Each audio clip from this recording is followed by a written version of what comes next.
মুসলমান বাবাজিরা আমার, এই আল্লাহর ভয় যদি অন্তরে আপনার আমাকে আনতে হয়, তাহলে কোরআনের শিক্ষায় শিক্ষিত হতে হবে। আপনার আমার সন্তানকে যদি আমি আল্লাহ ওয়ালা বানাতে চাই, মাদ্রাসা শিক্ষার কোনো বিকল্প নাই। জোরে বলেন ঠিক কিনা? এর যুবক, স্কুলে যারা পড়ে তারাও আমাদের ভাই, তারাও আমাদের বোন, কিন্তু আফসোস লাগে আজ থেকে 100 বছর আগে যারা স্কুলের ছাত্র ছিল তারা অনেক সুন্দর সুশিক্ষায় শিক্ষিত হয়েছি, কিন্তু এখন স্কুলের 100 ছাত্রের মধ্য থেকে 50টাই নষ্ট হয়ে যায়। জোরে বলেন ঠিক কিনা? 11-12 বছর বয়সে সিগারেট ধরা ফেলায়। কি মিথ্যা কথা না সত্য? সত্য বললাম না মিথ্যা কথা বললাম? আরে যুবক, এখানে অনেকেই আছে গার্ডিয়ান, আপনার সন্তান আপনার কাছে আমানত। এই আমানতের দায়িত্ব আপনাকে পালন করতে হবে। আমানতদারিতার সঙ্গী অনেক বাবা মা আছে, সন্তানরে স্কুলে পড়ায় কেন বড় ইঞ্জিনিয়ার হবে, বড় ডাক্তার হবে, অমুক হবে, তমুক হবে। বাবারে যদি ডাক দিয়া জিজ্ঞাসা করেন কেন আপনি আপনার সন্তানরে ডাক্তার বানাইলেন, বাবায় 2টা কথা কয়। 1 নম্বরে কয় বুড়া কালে একটু আরামে থাকার জন্য, 2 নম্বরে বলে সন্তানের ভবিষ্যৎটা উজ্জ্বল হওয়ার জন্য। 2টা জবাব দেয়, ঠিক কিনা? জোরে বলেন ঠিক কিনা? কিন্তু আমরা সমাজের মধ্যে দেখতে পাই, যেই বাবা মা সন্তান থেকে বুড়া কালে আরাম পাওয়ার জন্য মাদ্রাসায় না পড়ায়া নিজের কোটি কোটি টাকা খরচ করিয়া কলেজ ভার্সিটিতে পড়ালো, আমেরিকায় পড়ালো, ইউরোপে পড়ালো। আফসোসের একটা বড় বিষয় হচ্ছে, ওই বাবা মা যখন বুড়া হয়ে যায়, ওই সন্তান আমেরিকায় যায়, লন্ডনে যায়, বিভিন্ন জিনিস দেখে বিভিন্ন ইহুদি খ্রিস্টান বেঈমানদের সঙ্গে চলাফেরা মেলামেশা করার পর তারা বাবা মারেই পর মনে করতে থাকে। জোরে বলেন ঠিক কিনা? বাবা মায়ে ফোন দিলে ফোন ধরে না, কিন্তু তার বান্ধবী ফোন দিলে ঘন্টার পর ঘন্টা কথা চলতেই থাকে। জোরে বলেন ঠিক কিনা? আরো জোরে বলেন ঠিক কিনা? কিন্তু একটা মাদ্রাসার ছাত্র, সে যত গুরুত্বপূর্ণ কাজেই থাকুক না কেন, তার ফোনের মধ্যে যদি ভেসে উঠে বাবা, তার ফোনের মধ্যে যদি ভেসে উঠে মা, যতই ব্যস্ত থাকুক না কেন সব ব্যস্ততাকে জেরে ফেলে দিয়ে মা বাবার সঙ্গে আগে কথা বলবে। জোরে বলেন ঠিক কিনা? এর যুবক, এর কারণ হলো কোরআনের শিক্ষা। এজন্য আমি সব সময় বয়ানে বলি, ও বাবা ও মা, এত কষ্ট কইরা সন্তানটারে দুনিয়াতে আনলাম, এত কষ্ট কইরা সন্তানটারে লালন পালন করার পর বৃদ্ধকালে সন্তানের কামাই খাওয়ার জন্য জানি তুমি সন্তান পালো নাই, কিন্তু এই সন্তান যদি বাবা মা হিসাবে যতটুকু সম্মান তুমি পাও, এতটুকু সম্মান যদি না করে, আমার বিশ্বাস ওই বাবা মা দুঃখে কষ্টে স্ট্রোক করে মারা যায়। জোরে বলেন ঠিক কিনা? এজন্যে সন্তানকে যদি আপনি আপনার যে প্রাপ্য হক বা আপনার যে প্রাপ্য সম্মান মর্যাদা, এটা যদি আপনি সন্তান থেকে পেতে চান, আপনাকে আমি মনে করি মাদ্রাসা শিক্ষার কোনো বিকল্প কোনো শিক্ষা নাই। জোরে বলেন ঠিক কিনা? একটা ঘটনা শোনাবো। হযরতে বাইজিদ বুস্তামি রাহমাতুল্লাহ আলাইহি মাদ্রাসার ছাত্র, একদিন শীতের রজনীতে মা ডাক দিয়া কয়, বাইজিদ রে, ঘরের মধ্যে পানি আছে কিন্তু পানিটা ঠান্ডা রে। আগের যুগে তো কুয়া ছিল, ওই কুয়ার পানিগুলো গরম থাকতো, শীতকালে গরম থাকতো, গরমকালে ঠান্ডা থাকতো কুয়ার পানি। বাইজিদের মা বলে, ও বাইজিদ যাও, ঠান্ডা পানি খেতে পারবো না। মাত্র 6-7 বছরের শিশু বাইজিদ রে মা কয়, রাত্র 3টা বাজে অন্ধকারের সময় বলে, বাবারে যাও মায়ের জন্য একটু পানি আনো, আমি কুয়ার থেকে একটু তাজা পানি খাবো। দেখেন মাদ্রাসার ছাত্র হওয়ার কারণে বাইজিদ সঙ্গে সঙ্গে মায়ের কথার কোনো প্রতি উত্তর না দিয়ে গ্লাসটা নিয়ে দ্রুত পানি আনার জন্য বের হয়ে গেছে। আল্লাহু আকবার। কিন্তু আমাদের সমাজে মাদ্রাসার ছোট্ট বাচ্চারা বাবা মার খেদমত করে, কাপড় ধুইয়া দেয়, পানি খাওয়ায়া দেয়, পানি ঢাইলা দেয়।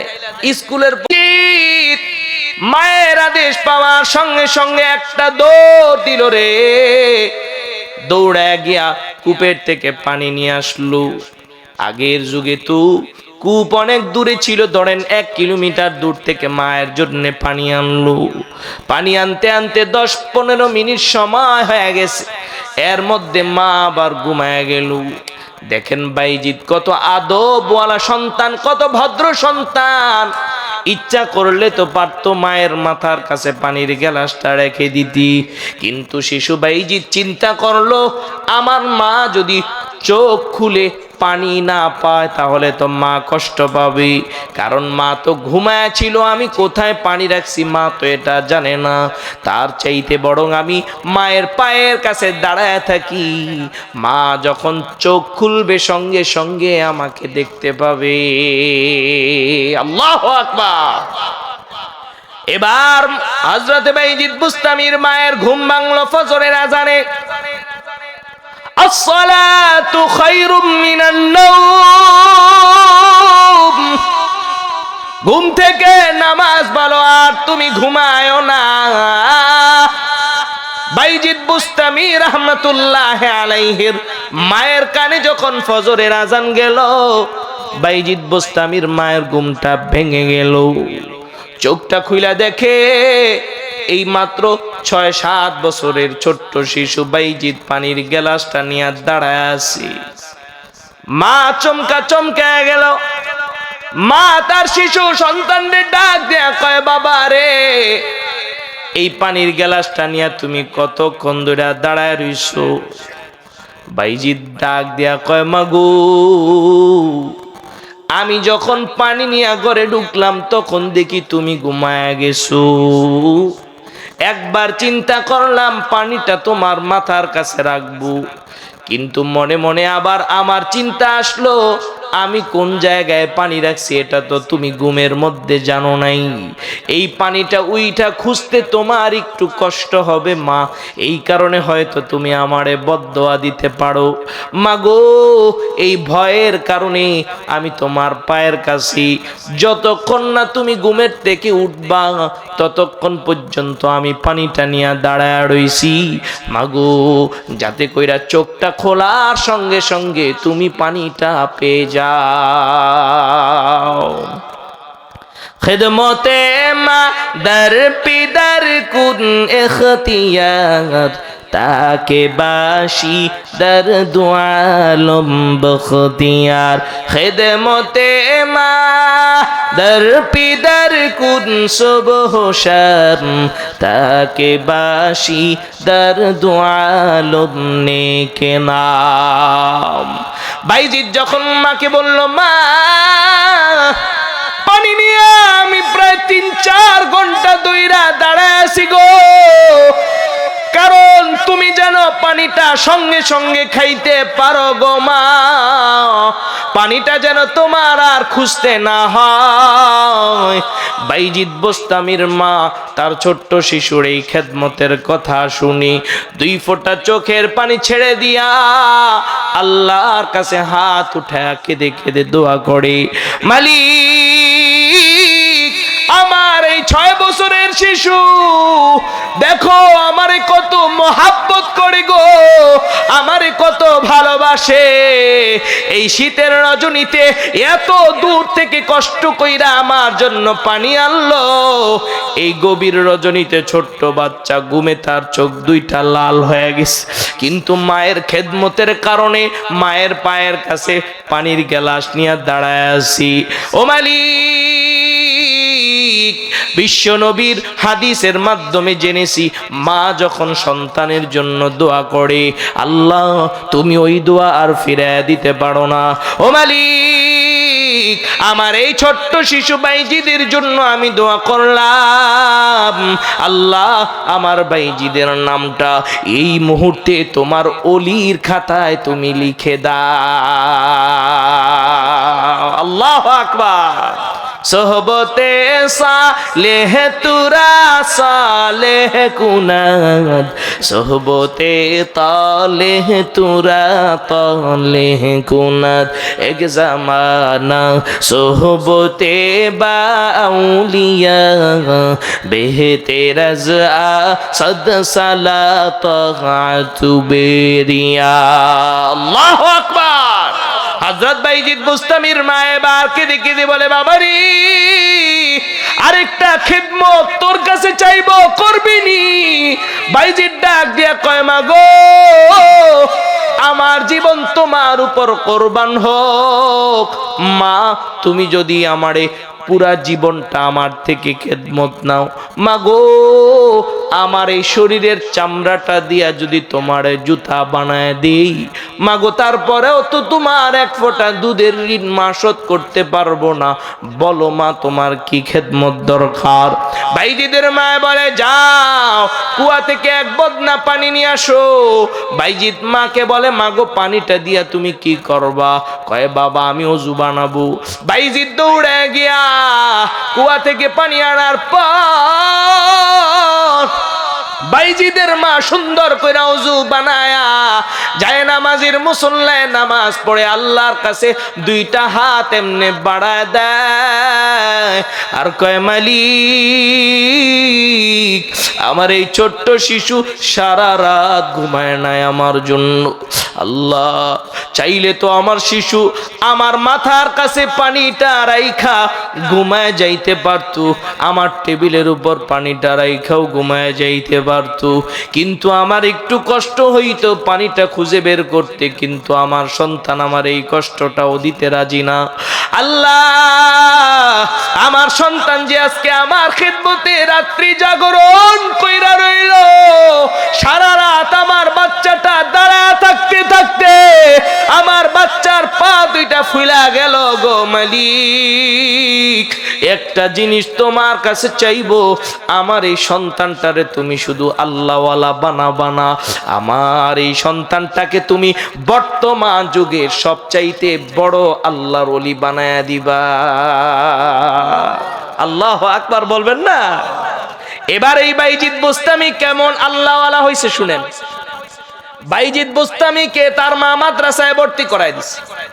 মাদ্রাসায় ভর্তি করানোর পর বাইজিদ বুস্তামি 16-17 বছর পড়ালেখা করার পর, যেমন আজকে এই মাদ্রাসার অনেক ছাত্রদের মাথার মধ্যে পাগড়ি দেওয়া হবে, আমরাও যখন মাওলানা হয়েছি তখন আমাদের মাথায় হাফেজ হওয়ার পর একবার পাগড়ি দিছে, মাওলানা হওয়ার পরে আরেকবার পাগড়ি দিছে। হযরত বাইজিদ বুস্তামি হাফিজ হইছে, মাওলানা হইছে। এবার হযরত বাইজিদ বুস্তামির মাথার মধ্যে পড়ালেখা শেষ হয়েছে, একটা সম্মানের পাগড়ি তার মাথায় দিবে। যেই দিন প্রোগ্রাম হবে তার আগের দিন রাত্রে বাইজিদের ওস্তাদ ঘুমায় গেছে। হঠাৎ করে দেখি সাদা পোশাক পরা, সাদা চুল, সাদা দাড়ি, শরীর থেকে অত্যন্ত সুগন্ধ আসতেছে, সুঘ্রাণ আসতেছে, একজন মুরব্বী আসতেছে। বাইজিদের ওস্তাদ বলে, আমি ওই মুরব্বীকে দেখে সালাম দিলাম। ওই মুরব্বী আমাকে ডাক দিয়ে জিজ্ঞাসা করলো, তুমি কি বাইজিদ বুস্তামির ওস্তাদ?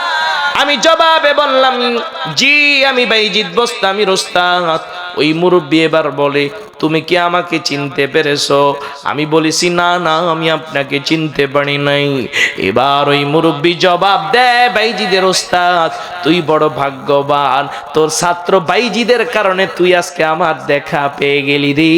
আমি আর কেউ না, আমি হচ্ছি রহমাতুল লিল আলামিন মুহাম্মাদুর রাসূলুল্লাহ। আল্লাহু আকবার। ছাত্রের জন্য ওস্তাদ স্বপ্নে নবীকে দেখে ফেলছে। আল্লাহু আকবার। বাইজিদ বুস্তামির ওস্তাদ এবার দাঁড়ায় নবীর সালাম দিল, আসসালাতু ওয়াসসালামু আলাইকা ইয়া রাসূলুল্লাহ। ওগো নবী, আমি কত বড় ভাগ্যবান, আপনাকে আমি স্বপ্নে দেখে ফেললাম, আপনাকে যে একবার স্বপ্নে দেখে ফেলবে ওগো নবী, তার উপর জাহান্নামের আগুন হারাম হয়ে যায়। ঠিক কিনা? जन्नत दो ज़ुख से यार अब क्या करूँ, आरज़ू है मैं तुझे देखा करो। जोरे बोलें ठीक किना? এবার মুহাম্মদুর রাসূলুল্লাহ সাল্লাল্লাহু আলাইহি ওয়াসাল্লাম বাইজিদ বুস্তামির ওস্তাদকে ডাক দিয়া কয়, ওগো বাইজিদের ওস্তাদ, কালকে তো মাদ্রাসায় মাহফিল। বাইজিদের ওস্তাদ বলে, জি নবী, কালকে তো আমাদের মাদ্রাসায় মাহফিল। বলে, বাইজিদের মাথায় কি পাগড়ি দিবানি? কয়, জি হুজুর, বাইজিদের মাথায় পাগড়ি দিব। কয়, কয়টা পাগড়ি দিবা? বাইজিদের ওস্তাদ বলে, হুজুর একটা পাগড়ি দিমু, সবাইরে একটা করে দিমু। বাইজিদ বোস্তামি রহমাতুল্লাহ আলাইহির ওস্তাদ রে নবী ডাক দিয়া কয়, সবাইরে একটা পাগড়ি দিলেও বাইজিদ রে দুইটা পাগড়ি দিবা। একটা পাগড়ি দিবা মাদ্রাসা থেকে, আরেকটা পাগড়ি দিবা আমি মুহাম্মদুর রাসূলুল্লাহর পক্ষ থেকে। বাইজিদের ওস্তাদ এবার ডাক দিয়া বলে, হুজুর আপনার পক্ষ থেকে কিসের জন্য পাগড়ি দিব? মুহাম্মদুর রাসূলুল্লাহ কয়, আমার পক্ষ থেকে বাইজিদকে এই কথা বলে পুরস্কার দিবা। বাইজিদ হলো বর্তমান যুগের সবচাইতে বড় আল্লাহর ওলি, তার চাইতে বড় আল্লাহর ওলি বর্তমান যুগে আর পৃথিবীতে নাই। আল্লাহু আকবার। মায়ের দোয়া লৌহে মুমিন, মায়ের দোয়া লও, মায়ের দোয়া লৌহে মুমিন, মায়ের দোয়া লও। বিপদে পড়বে না তুমি যখন যেথায় যাও, বিপদে পড়বে না তুমি যখন যেথায় যাও। মায়ের দোয়া লৌহে মুমিন, মায়ের দোয়া লও, মায়ের দোয়া লৌহে মুমিন, মায়ের দোয়া লও। জোরে বলেন ঠিক কিনা? এ আমার বাবা মারা, যারা ছাত্রদের অভিভাবক, যাদের সন্তান আছে গো, তোমাদের পাটা আগা দাও, তোমাদের পায়ের মধ্যে আমি হাতটা লাগা দেই। আমি একজন হাফেজে কোরআন, একজন আলেম, তোমার পাটা আমি জড়ায়া ধরবরি। সামনে যে কঠিন যুগ আসতেছে, সন্তান থেকে যদি একটু ভালো ব্যবহার পাইতে চান, সন্তান থেকে যদি একটু বৃদ্ধকালে মহাব্বত আর ভালোবাসা পাইতে চান, তাহলে সন্তানকে মাদ্রাসা শিক্ষা বিকল্প কোনো শিক্ষায় তাদেরকে শিক্ষিত করবেন না। জোরে বলেন ঠিক কিনা? এর যুবক, একটা ঘটনা শোনাই, দিলটা কেঁদে দিবে রে। একবার মাহফিলে যাওয়ার পথে রাস্তায় দেখি একটা কবরস্থানের সামনে 4 বছরের ছোট্ট একটা শিশু কান্না করতেছি। দূর থেকে যখন আমি দেখলাম শিশুটা কান্না করে, আমি তো আর জানি না ওইটা একটা কবরস্থান, যেহেতু আমি ওই এলাকার বাসিন্দা না। আমি বললাম, ড্রাইভার সাহেব তাড়াতাড়ি যাও, এই শিশুটার সামনে গাড়িটা থামাও, মনে হয় বাচ্চাটা পথ হারায় ফেলছে, অন্যথায় কোনো বড় ধরনের সমস্যা হয়েছে, তাড়াতাড়ি শিশুটার কাছে নিয়ে যাও। ড্রাইভার যখন গাড়িটা নিয়ে ওই ছোট্ট শিশুটার সামনে থামাইল, তখন বুঝতে পারলাম এই জায়গাটা একটা কবরস্থান। যেহেতু শিশুটার বয়স মাত্র 4 থেকে 5 বছর হবে, শিশুটারে বুকে জড়ায় নিলাম, বললাম, বাবা বলো কেন কাঁদো, কেন কাঁদো? তুমি কি হারায় গেছো নাকি তোমার দাদা দাদি নানা নানি মারা গেছে বলো? শিশুটা চোখের পানি ছেড়ে দিয়া বলে, হুজুর আমার দাদাও আছে, দাদিও আছে, নানাও আছে, নানিও আছে, সবাই আছে, কিন্তু যে আমার অভিভাবক, আমার প্রিয় বাবা, আজ থেকে 2 দিন আগে এই যে নতুন কবরটা দেখেন, এই কবরের নিচে ঘুমায় আছে। হুজুর আমি এতিম।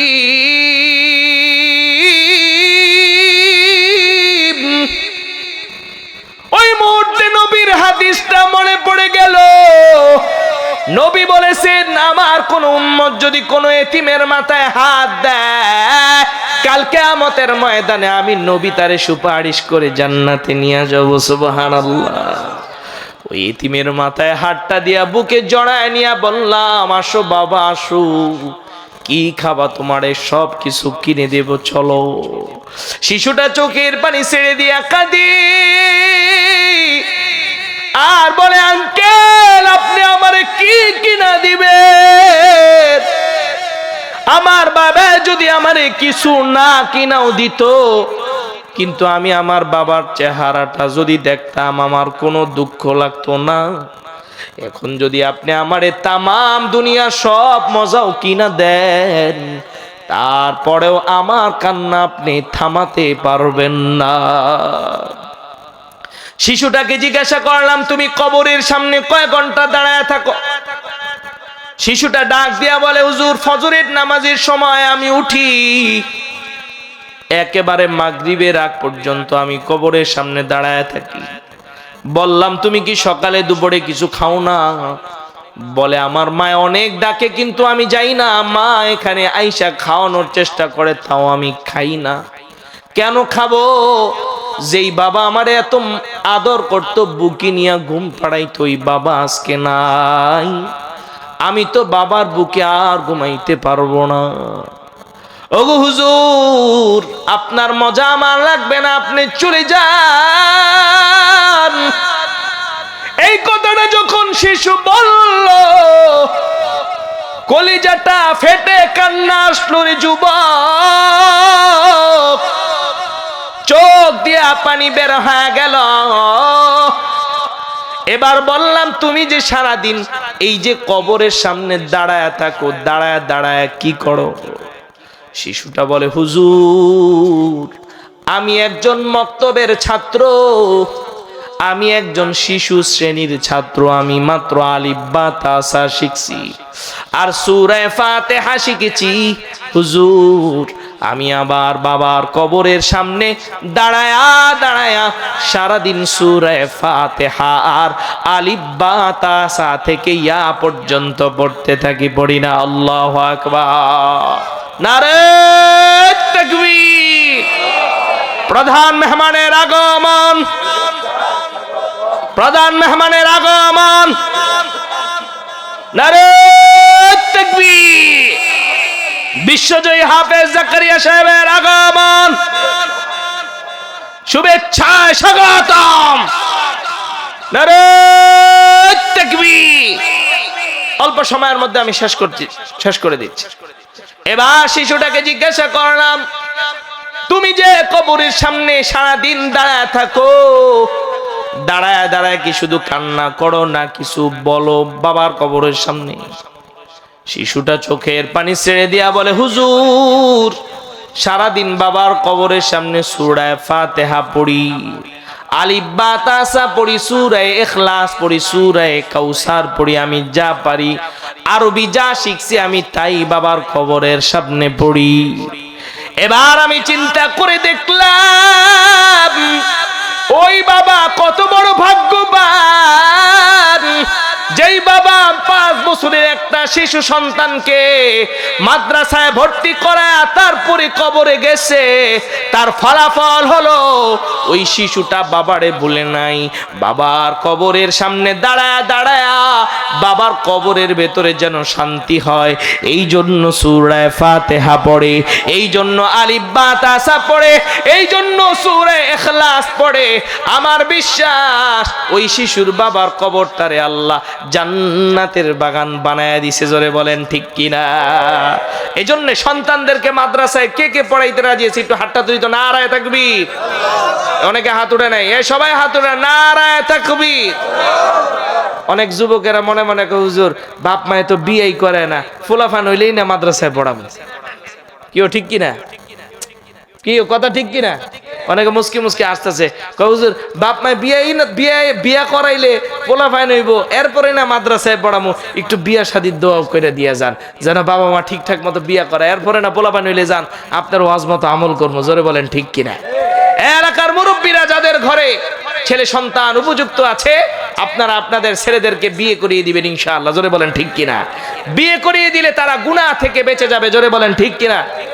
আরো জোরে বলেন ঠিক না ঠিক? কিন্তু যারা যুবক ভাইয়ারা আছো, তোমরা নিজেরা কামাই করার চেষ্টা করো। বিয়ে করে আবার এই স্ত্রীকে বাবার ঘাড়ে তুলে দিবা, এটা কোনোদিনও উচিত নয়। বরং তোমার ইনকাম করে তোমার বিবাহিতা স্ত্রীকেও খাওয়াতে হবে, তোমার সন্তানকেও খাওয়াতে হবে। তোমার যেই বাবা মা তোমাকে কষ্ট করে 25 বছর লালন পালন করলো, সেই বাবা মাকেও তোমার দেখতে হবে। জোরে বলেন ঠিক না ঠিক? তাহলে আপনার আমার সন্তানকে কোথায় পড়াতে হবে? জোরে বলেন মাদ্রাসায়। এই মারকাজুল কোরআন মাদ্রাসা, এই মাদ্রাসার সঙ্গে আন্তর্জাতিক বিশ্বজয়ী হাফেজদের সঙ্গে একটা সম্পর্ক। জোরে বলেন ঠিক কিনা মুসলমান? আজকে আপনাদের সামনে ইতিমধ্যেই উপস্থিত হয়েছেন যিনি পৃথিবীর 10টা রাষ্ট্রে, কয়টা? জোরে বলেন কয়টা? এখন কইবেন হুজুর 10টা রাষ্ট্রে পুরস্কার পাইছে, কই ক্রিকেটাররা একটা 6 মারলেই তো এয়ারপোর্টটা গরম হয়ে যায়, এদিক দিয়ে তো বিমানটা নামে, হুজুররা এতবার নামলো, কোনো খোঁজ খবর তো পাইলাম না। আগামীর সংসদে কোরআনকে সম্মান দিতে হবে। জোরে বলেন ঠিক কিনা? বহু বৈষম্য কোরআনে হাফেজদের সঙ্গে হয়েছে। রাষ্ট্র ক্ষমতায় কোন দল রাষ্ট্র গেল সেটা আমাদের দেখার বিষয় না। আমাদের কথা হলো খেলোয়াড়রাও আমাদের ভাই, তারা যদি একটা 6 মেরে একটা ম্যাচ জিতে, একটা কাপ জিতে, ইয়ার পরে সম্মান পেতে পারে, আমার বাংলাদেশের হাফেজ কোরআনরা বিশ্ব জয় করে কেন সম্মান পাবে না? জোরে বলেন ঠিক কিনা? আরো জোরে আওয়াজ দিয়ে বলেন ঠিক কিনা মুসলমান? এই বাউনিয়া এলাকার সামনে দিয়ে বিমানগুলো নামে, যখন খেলোয়াড়দের বিমান নামে, হায় হায়, বিমান বন্দরে লাল নীল সবুজ বাতি তো আছে, গালিসা পর্যন্ত বিছায়া দেয়। জোরে বলেন ঠিক কিনা? অথচ মক্কা শরীফে কোরআনের বিজয় হয়, দুবাই বিজয় হয়, বিভিন্ন রাষ্ট্রে হাফেজ জাকারিয়া সাহেব 10 বার বিশ্ব জয় করেছে। কোথায়? বিগত দিনেও আমরা কোন সরকারকে কোরআনে হাফেজদের পক্ষে কোনো কথা সংসদে বলতে শুনি নাই, কিন্তু আগামী দিনে এই ধরনের 9-6 আমাদেরকে বুঝ দিলে আমরা মানব না। জোরে বলেন ঠিক কিনা? আরো জোরে আওয়াজ দিয়ে বলেন ঠিক কিনা মুসলমান?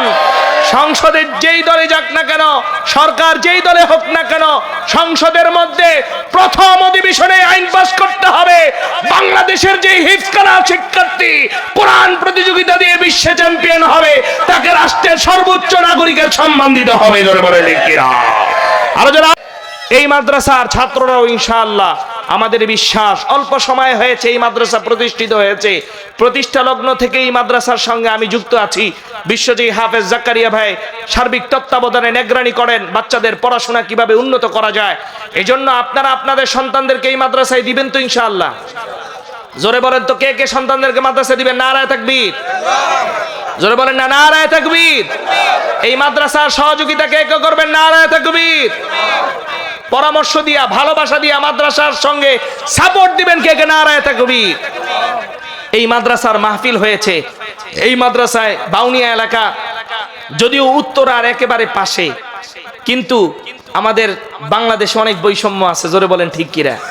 উত্তরার মানুষেরা প্রতিদিন পোলাও কোরমা খায়, কিন্তু এই বাউনিয়া এলাকায় অনেক মানুষ আছে এখনো বসবাস করে, দৈনিক 3 বেলা খাবার খায় না, 2 বেলা খাবার খায়। জোরে বলেন ঠিক কিনা? আরো জোরে বলেন ঠিক কিনা মুসলমান?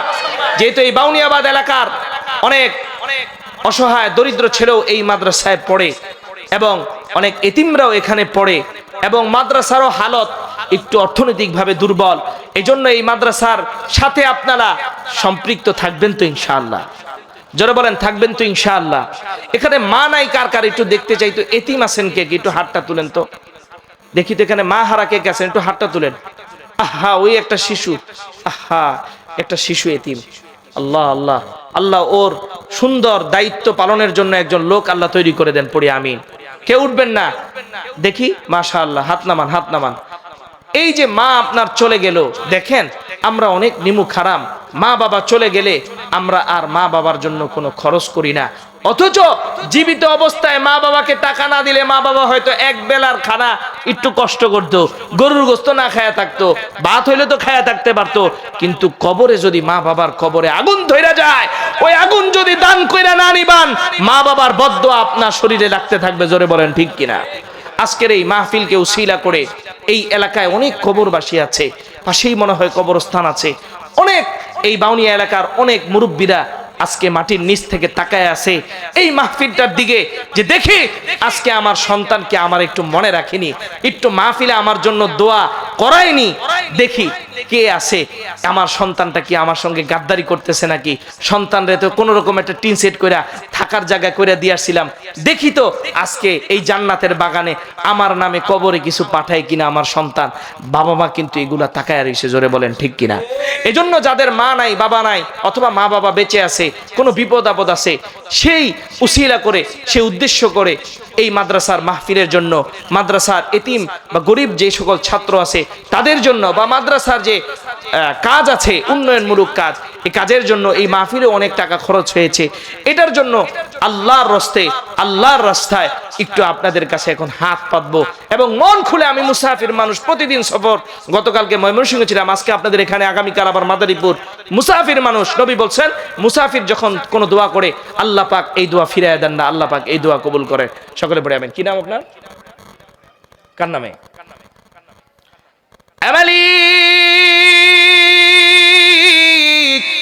খলিলুর রহমান নামে আমার এক চাচা, মা হারা এতিম। আজকের দিনে মারে বলে নাই, এরকম সন্তানই তো আমরা বেশি বেশি চাই গো আল্লাহ। এই খলিলুর রহমান ভাইয়ের মার কবরটাকে আল্লাহ এই মুহূর্তে তুমি বেহেশতের বাগান বানায় দাও, তার মার কবরের ভেতরে জান্নাতের হাওয়া চালু করে দাও, জান্নাতের ফুল দ্বারা বিছানা বিছায় দাও। খলিলুর রহমান ভাইকে তুমি 500 কোটি টাকার মালিক বানায় দাও, পড়ি আমিন। ইনশাআল্লাহ যারা দোয়া নিতে চান মার জন্য বাবার জন্য, মন খুলে দোয়া করে দিব। আজকে মা বাবা কবরে শুয়ে আছে, তাদের কবরে আল্লাহ জান্নাতের বিছানা বিছায় দিবে, তাদের কবরের ভিতরে আল্লাহ জান্নাতের হাওয়া চালু করে দিবে। এই জন্য একটু 500, 1000, 2000, 5000 যারা দান করতে চান একটু নামটা পাঠিয়ে দিবেন। কোন উদ্দেশ্যে দান করবেন মন খুলে তাদের জন্য একটু দোয়া করব। এই মাদ্রাসার জন্য একটু দানগুলো পাঠিয়ে দিবেন ইনশাআল্লাহ। অনেক যুবক ভাইরা আছে চাকরি বাকরি নাই বা বিপদগ্রস্ত আছো, তোমরাও বিপদ দূরের জন্য, সুন্দর একটা ভালো চাকরি পাওয়ার জন্য কিছু টাকা দান করতে পারো। তোমাদের জন্য ইনশাআল্লাহ আমি মন খুলে দোয়া করে দেব ইনশাআল্লাহ। একটু কষ্ট করে যারা মা বোনেরা আছে, এই মা বোনদের ওখানে লোক পাঠিয়ে দেন, মা বোনদের অনেকের দোয়ার দরকার আছে, মা বোনদের নামগুলো পাঠিয়ে দেন। যে সকল মাদের মা নাই বাবা নাই এবং স্বামী নাই, আপনারাও তাদের জন্য কিছু টাকা পয়সা পাঠিয়ে দেন। মন খুলে ইনশাআল্লাহ আমি দোয়া করব ইনশাআল্লাহ। দেখেন এই দানটাই থাকবে, এই দানটা কোনোদিনও বিফলে যাবে না, এই দানটা কিয়ামতের ময়দানে আপনি পাবেন ইনশাআল্লাহ। আরো 2-1 জন পাঠান না ইনশাআল্লাহ, মার নামে বাবার নামে। ওই যে আরেক চাচা আসতেছে, নারে তাকবীর, নারে তাকবীর। কার নামে চাচা? কার নামে দান করলেন? আল্লাহ শফিকুল ইসলাম নামে আমার এক চাচা, মা বাবা হারা এতিম গো আল্লাহ, মাও নাই বাবা নাই, দুইজনেই অন্ধকার কবরের বিছানায় ঘুমায় গেছে গো আল্লাহ। আজকের এই দিনে মা বাবারে ভুলে নাই আল্লাহ, এই 500 টাকা দান কি তার মা বাবার কবরের ভেতরে পৌঁছে দাও। এই দানকে উসিলা করে তার মা বাবার কবরটারে বেহেশতের বাগান বানায় দাও। শফিকুর রহমান ভাইয়ের হায়াতের মধ্যে বরকত বানায় দাও, 500 কোটি টাকার মালিক বানায় দাও, তার সন্তানদেরকে মানুষের মতো মানুষ বানায় দাও, বয়সকালে বাবা মার খেদমত বেশি বেশি করবার তৌফিক দান করে দাও, পড়ি আমিন। কি নাম? কার নামে? আল্লাহ রাকিবুল ইসলাম মা বাবা, মামার নামে 600 টাকা দান করল গো মালিক, তার মামারে কবুল করে নাও আল্লাহ, তার মামার কবরটাকে জান্নাতের বাগান বানায় দাও, পড়ি আমিন। কি নাম? কার নামে? মুতালিব হাওলাদার। কার নামে? আল্লাহ মুতালিব হাওলাদার বাবা দাদা দাদি দুনিয়া থেকে বিদায় হয়ে গেছে, আল্লাহ তাদের কবরটারে বেহেশতের বাগান বানায় দাও, পড়ি আমিন। তাদের কবরের ভিতরে এই মুহূর্তে জান্নাতের হাওয়া চালু করে দাও, পড়ি আমিন। আর এক যুবক দান করলো কি উদ্দেশ্যে? আল্লাহ নাম ছাড়া দান করতেছি।